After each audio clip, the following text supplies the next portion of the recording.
साध्वी प्रज्ञा सिंग यांची मालेगाव ब्लास्टच्या केसमधून निर्दोष मुक्तता झाली. मग नेमकं दोषी कोण?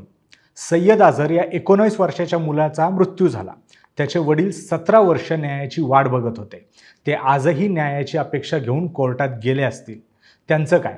त्यांना 2 लाख रुपये हे नुकसान भरपाई म्हणून देण्यात आले. अशीच गत आहे या 6 मृत लोकांच्या परिवाराची. हे 7 जण आरोपी नव्हते, तर मागच्या 17 वर्षांपासून शासकीय यंत्रणा काय करत होत्या? या 6 जणांच्या मृत्यूसाठी त्यांना कोणी दोषी धरले का? मुंबईच्या लोकलमध्ये झालेल्या साखी बॉम्ब ब्लास्टमध्ये 200 लोक मारली गेली. त्यातीलही आरोपी निर्दोष मुक्त झाले. त्या मृत परिवारांना कधी न्याय मिळणार?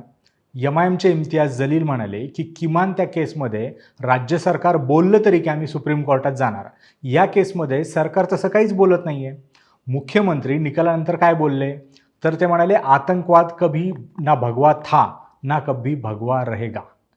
हिंदुत्ववादी संघटनेची लोक रस्त्यावर नाचत फटाके फोडत आहे. यातून सरकारची जी प्रतिमा दिसत आहे ती नक्कीच न्यायाच्या पक्षात नाहीये. हिंदू दहशतवाद ही टर्म या ब्लास्टनंतर गाजली. फक्त त्या नॅरेटिव्हला काउंटर म्हणून मुख्यमंत्री असं बोलले असतील का की त्यांना निकालच माहीत होता? याचा अर्थ ज्याने त्याने आपला लावायचा असतो. पण यात तपास यंत्रणांचं अपयश झाकलं जाऊ शकत नाही. त्यांच्यावर कारवाई होणार का हे आता बघावं लागेल.